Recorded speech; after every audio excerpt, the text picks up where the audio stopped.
During the wedding reception, the microphone was handed to Mayor Peterson, the fill of my younger brother, Dave.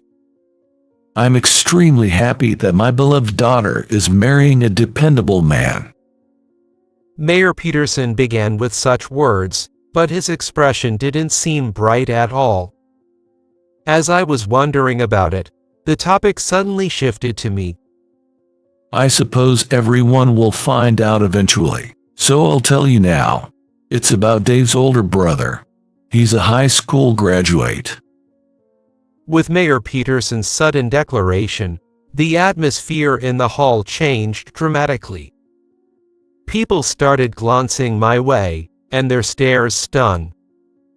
You all must be wondering if it's okay to become relatives with such a man. I feel the same way. A high school graduate is a disgrace to the family. His words, spoken through the microphone, echoed in my mind. I had been mocked about my educational background before, but this was the first time I had been humiliated in front of so many people. Moreover, this rejection was coming from someone who was about to become my relative. I wanted to leave the venue as soon as possible. I wanted to hide where no one could see me. However, it wouldn't be acceptable for the main family member of the wedding to disappear midway. As I was hanging my head, I noticed some commotion in the front. When I looked up, Dave had stood up and taken the microphone from Mayor Peterson. Just then, Mayor Peterson's body began to tremble. My name is Mark Walker. I'm in my 30s and work in a local construction business. It's a well-known company locally, and I hold a respectable position, so I often receive envy from others. However, I was never particularly outstanding from the start. Rather, I managed to climb up here despite growing up in a less fortunate environment. That's because I grew up in a single-parent family, and we lived a pared-down life, which was not conducive to focusing on studies. During my elementary school days, I lived with my mother and younger brother, Dave.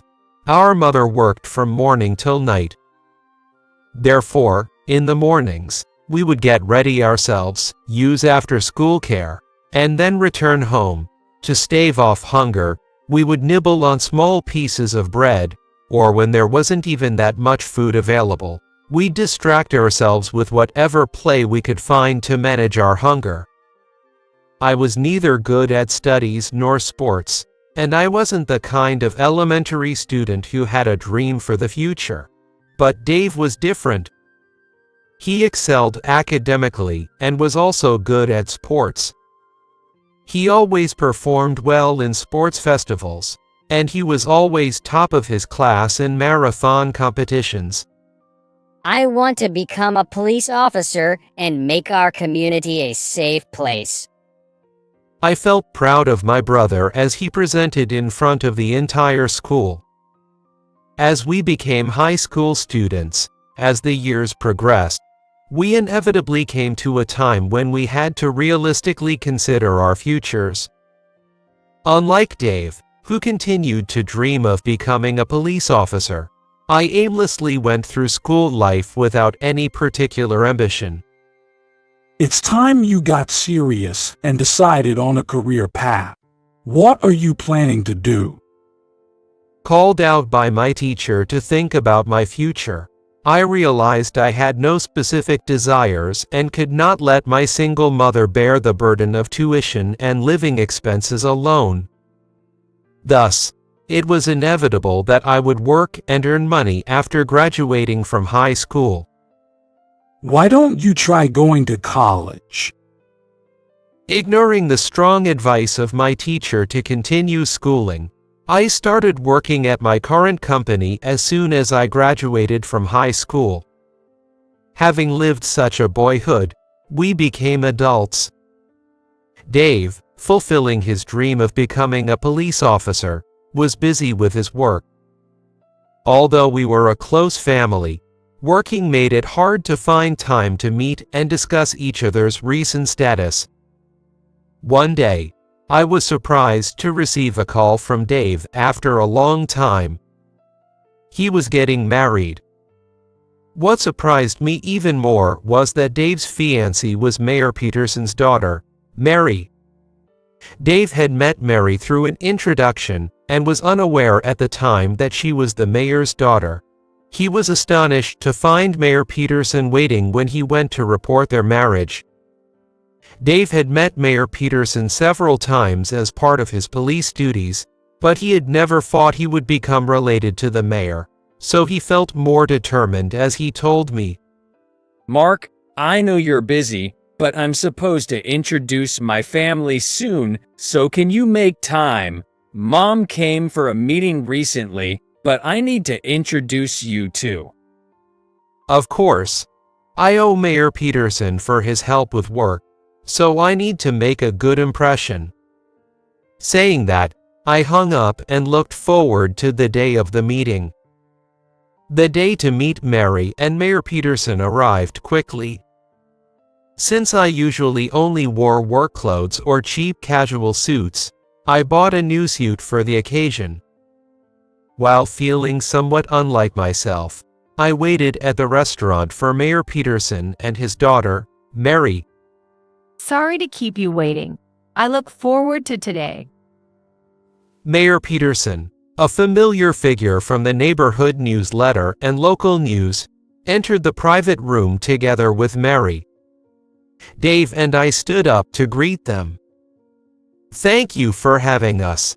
I'm Mark, Dave's older brother. Nice to meet you." As I introduced myself, Mary returned the greeting with a smile. She seemed like a very pleasant person, and her demeanor reflected her good upbringing. Mayor Peterson appeared different than how he seemed on TV. On TV, he was amiable, communicating well with the townspeople, and receiving good responses, but since entering the room, he had his arms crossed. Even while waiting for drinks, he remained silent, not uttering a single word. Feeling concerned about Mayor Peterson's demeanor, I initiated conversation. "Thank you for making time in your busy schedule, Mayor Peterson." As the bottled beer and glasses were served, I spoke up while pouring drinks. Then Mayor Peterson looked at me sternly and said in a cold voice, I was intending this to be private time. Please refrain from calling me mayor today. Taken aback by his tone, I quickly apologized. Certainly, being a mayor in this small town, he must always put on a good face and hardly has a moment of peace. Being recognized everywhere and unable to act carelessly might be somewhat like being a celebrity. Understanding this, I felt I could empathize with Mayor Peterson's feelings. "I apologize for making you uncomfortable. I lacked consideration." Mayor Peterson snorted and took a swig of his beer provocatively. The dinner started on an awkward note, but being a famous high-end place, the food was delicious, and both Dave and Mary helped keep the conversation going smoothly. The atmosphere became awkward again when Mary asked me, Could you tell us more about yourself, Mark? I'm very interested in your past too. Which university did you graduate from? Mayor Peterson asked with a deep frown, making it hard for me to meet his eyes. Talking about my educational background is something I struggle with the most. It had hardly ever come up since I was in my 30s, but being asked about it still made me uneasy. I tried to respond confidently to Mayor Peterson's question. Actually, I started working right after graduating from high school to help my mother, who was always working. Working in construction isn't easy, but I managed to earn enough to give my mother some relief. Given those circumstances, I didn't even attend college, let alone graduate. Fearing my response sounded like an excuse, my tone faltered midway. I have lived my life as best I could, and I have no regrets about my life. But if asked whether I have something to boast about, I don't. My timid demeanor must have been apparent to Mayor Peterson. Looking down on me, he scoffed and said, I had heard as a joke that you were a high school graduate, but I didn't think it was true. You've probably lived a cowering life without much effort. Or perhaps you're expecting financial support from us now. Stunned by his harsh words, I was at a loss for words. While it may not be a praiseworthy background, I'm not living in a cowering manner, nor do I intend to rely on anyone. On the contrary, I'm tasked with managing construction sites and am involved in significant projects for the town at my current job. Mary seemed to feel the discomfort too and spoke out against Mayor Peterson. Dad, isn't that a bit much? Besides, Mark has been fulfilling his duties in society, and focusing on educational background is an outdated way of thinking. Although Dave did not nod in agreement, his expression clearly showed he agreed with Mary's farts. Mayor Peterson, not looking convinced, then spoke to Mary. Keep quiet, you. Then he faced me again. As you know, I am the mayor of this town. While people will be happy about my daughter getting married, they do care about who she marries. There will always be those who start digging into the other party's family background. I understand what Mayor Peterson means.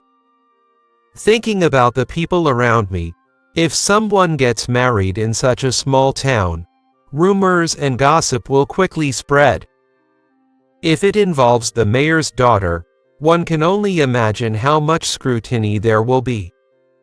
Finding out that a close relative dropped out of high school would certainly not sit well with Mayor Peterson. The more I talked, the more pathetic I felt about myself. In that moment, Mayor Peterson threw an unbelievable comment my way.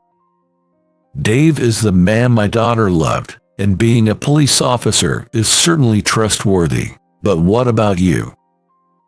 Mayor Peterson sighed and continued with a look of disgust. Frankly, even if Dave becomes a relative, I would like to cut ties with you. Do you understand?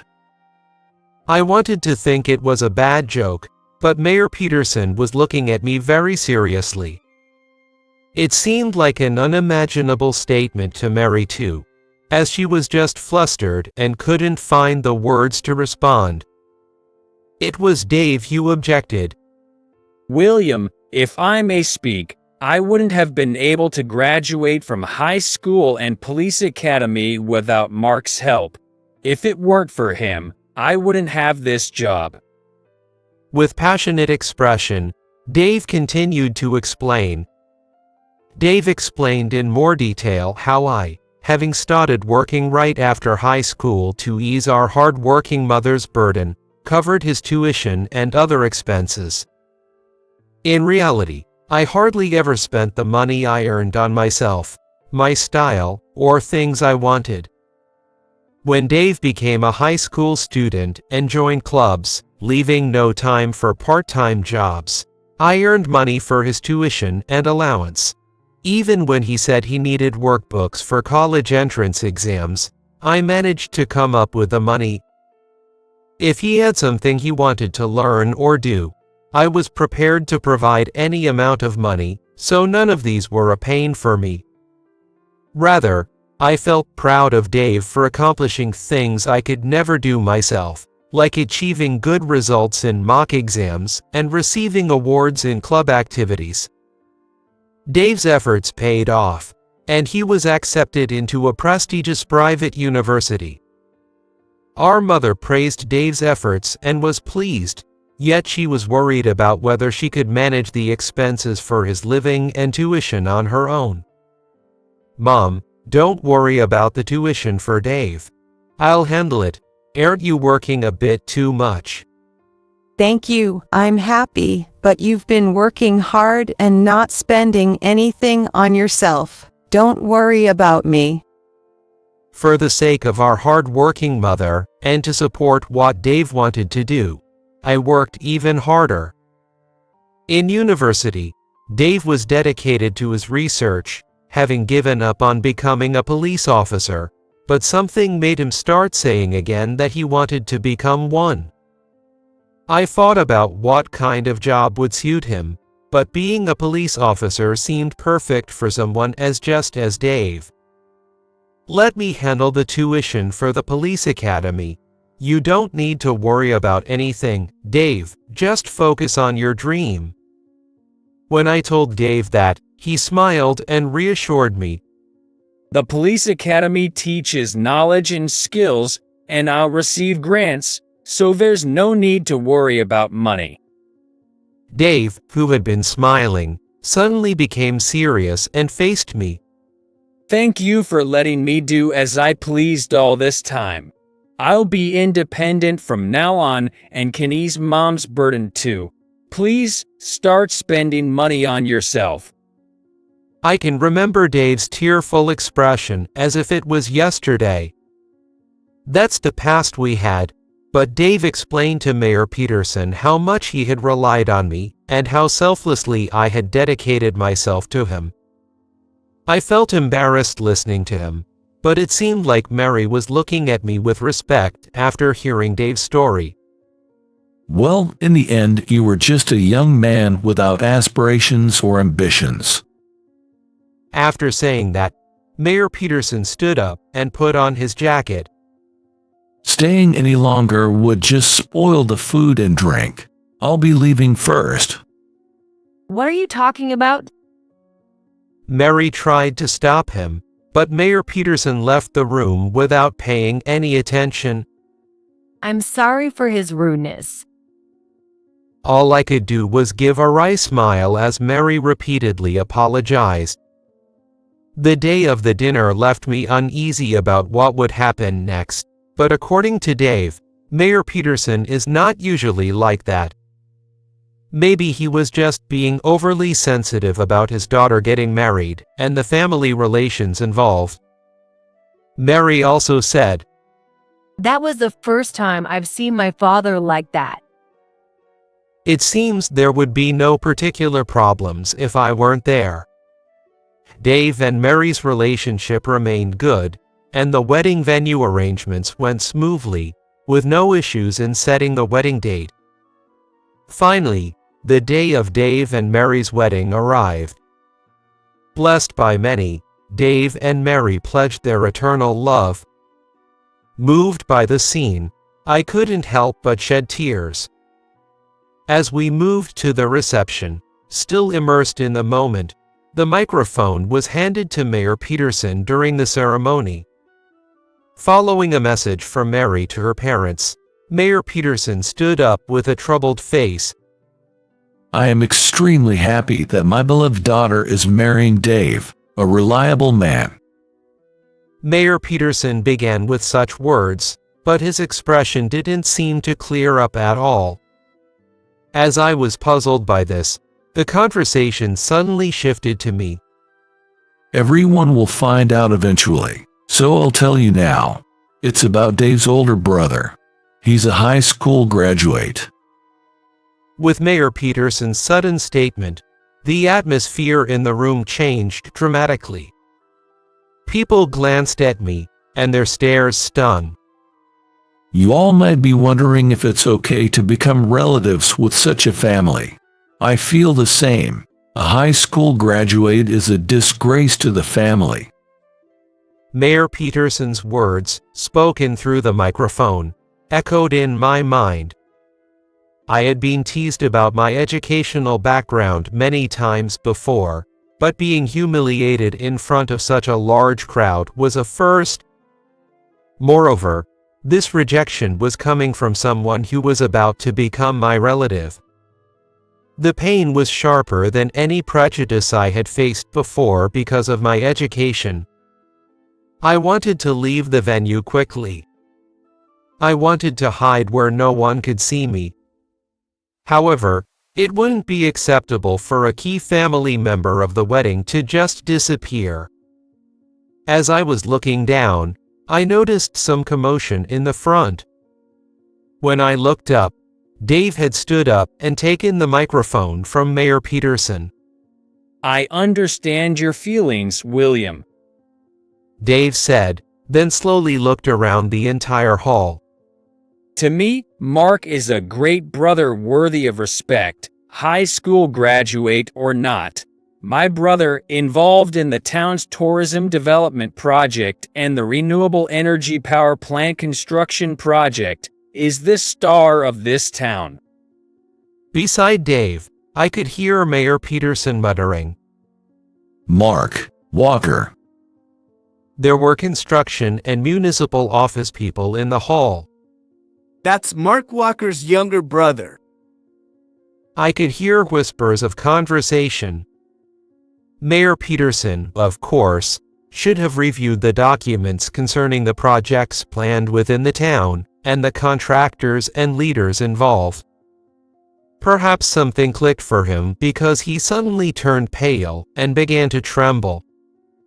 As Dave said, I had been selected as a member of 2 significant projects being considered for the town. The town's declining population, economic stagnation, and energy issues were urgent challenges, and without intervention, our hometown faced a future of mergers or absorption. To protect our hometown, we needed to implement some fundamental reforms. While we weren't neglecting child-rearing policies, they might not fit perfectly, and it would take years before increased numbers of children could work and pay taxes. By that time, the town might not be functioning, and it's quite conceivable that the children would move to the city in search of jobs. That's why, alongside promoting child-rearing, economic development of the town is being pursued. The core of this is attracting tourists with projects and developing infrastructure using natural energy. Creating attractive tourist spots in the town could bring in visitors from outside the county who would spend money and help the economy, and they might even consider moving here if they liked it. The power plant construction project still needed detailed discussions, but if we could successfully produce renewable energy from this land, it could alleviate the townspeople's suffering from rising energy prices and energize the town by creating jobs. Utilizing unused land could make these plans perfectly feasible. I was in the process of meticulously planning with local businesses and council members using state grants to ensure the success of these plans. Of course, Mayor Peterson should have been aware of these discussions, but he probably never imagined that the man he was disparaging as a high school graduate was the same person involved in these projects. I haven't accomplished anything significant yet, so I'm not in a position to boast. However, without cooperation between the government and businesses, these projects cannot succeed. Mayor Peterson's behavior could well be said to undermine that foundation. Perhaps realizing this, Mayor Peterson seemed absent-minded throughout the reception, but after it ended, he was the first to approach me without even saying goodbye to the attendees. Man, Mark is really an upstanding person. I hope you'll continue to help develop our town. Confused by Mayor Peterson's changed attitude, Mary cut into the conversation from the side. Dad, let's say goodbye to the people leaving the venue first. And there are other things you should be saying, aren't there? Mary's words carried a hint of anger, and Mayor Peterson fell silent afterward. Once the goodbyes were finished, and we had thanked the venue staff, Mayor Peterson approached me again. Mark, I see great potential in you and have a proposal regarding the upcoming projects. I think there might be some room to cut the budget. What he started talking about. It seemed Mayor Peterson was considering asking me to adjust the town's expenditures. Of course, it's not something I can decide on my own, but sparing investments at this stage would mean no development for the town. We are all working together to somehow rebuild our town faced with difficulties. Frankly, it's troubling to be treated like this by someone in the mayor's position. With all due respect, let's have this kind of discussion in the appropriate place. I don't want things to get unnecessarily complicated. I wanted to end the conversation, but Mayor Peterson was not backing down easily. Even so, there's an election coming up, and political issues are involved. I want to improve the town's financial situation and leave a legacy for the next election.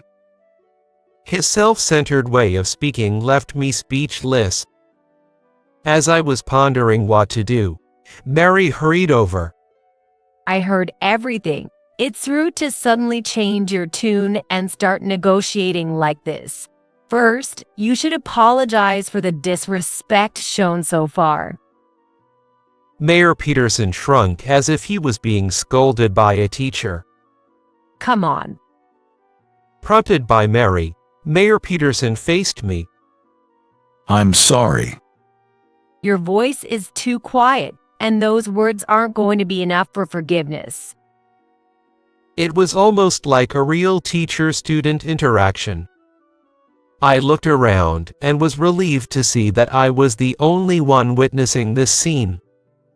If someone else had seen it, the mayor's dignity would be completely undermined. It's okay. I'm not taking it too seriously, and after all, I haven't achieved anything yet, so let's work together from here on. When I said that, Mayor Peterson seemed relieved. Mary didn't seem completely convinced, but since I said it was fine, she decided not to say anything further. Mary apologized to me and then left. A few days after the wedding, I was sitting across from Mayor Peterson at the old restaurant. I wanted to apologize formally today and took the time. Please forgive my many rudenesses. It seems that even after that incident, Mary had insisted he apologize properly, and Mayor Peterson was earnestly apologizing to me. When I had arranged today's meeting, I had said, I'm not worried about it, it's okay, but Mayor Peterson insisted on meeting directly to apologize. If he insists that much, then so be it, but today's meeting had no mention of budgets or anything concerning, and it was clear that Mayor Peterson genuinely wanted to apologize. Thinking that from now on he'll deal with me as an individual beyond educational background makes me feel somewhat relieved. A few months have passed. The project planning is progressing steadily, but the president calls me frequently to ask about progress. The president doesn't mean to pressure me, but this business will not only decide the future fate of our town, but also have a significant impact on our company's performance and future management. Honestly, I want to avoid any scenario where the project is handed over to another company or downsized. Understanding the president's concerns, I feel nearly crushed by the pressure. But I have no choice but to do it. Finally, the planning has reached the stage of finalizing the master plan, and today is an important meeting to decide its direction. I straightened my collar and headed to the venue where the meeting would take place. The meeting seemed to go smoothly until a problematic situation arose. To develop the town, the land needs to be cleared first, but the landowner is adamantly refusing to sell. Despite offering more than enough for the purchase, and carefully explaining that we want to develop new projects for the future of the town, the response was firm. No matter what is said, I have no intention of giving up the land. Faced with a project that seems about to falter at an unexpected point, The meeting was enveloped in a heavy silence. Then, one of the council members participating in the meeting raised his hand and called out to everyone. Shouldn't we just stop this? It was unreasonable from the start. The residents who have lived here for ages don't want a new tourist spot or a novel energy facility. His statement made the atmosphere in the meeting room even heavier and tenser. Executives from other companies were also participating, and it was clear they were displeased. However, the land issue was indeed something that couldn't be argued with. A council member, originally skeptical about the development, clearly wanted to scrap the plans.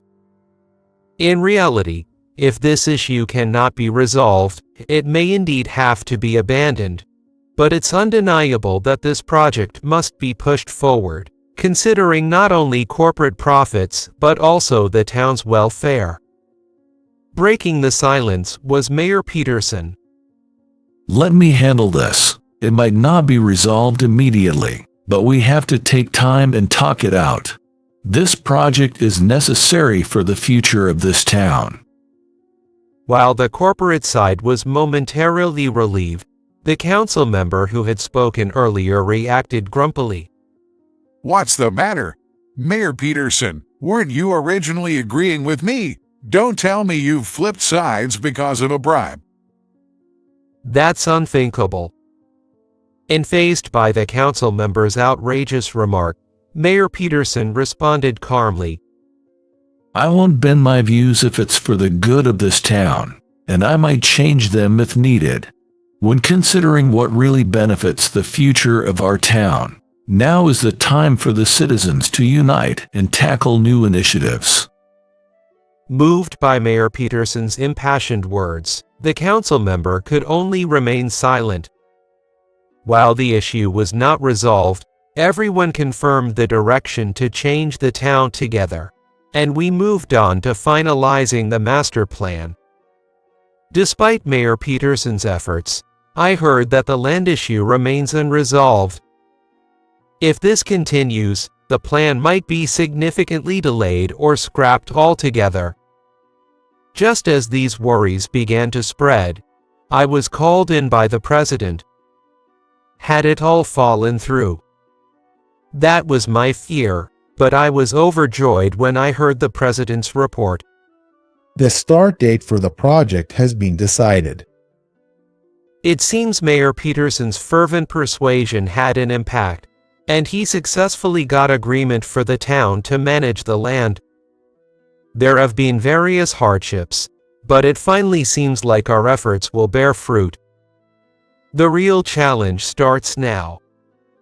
Let's create a town we can be proud of. I renewed my resolve with that in mind. 3 years have passed since then, and the development of the town is progressing smoothly. Completion is still a way off, but it's already taking shape, and I'm starting to look forward to what comes next. On a busy day at work, I received great news from Dave.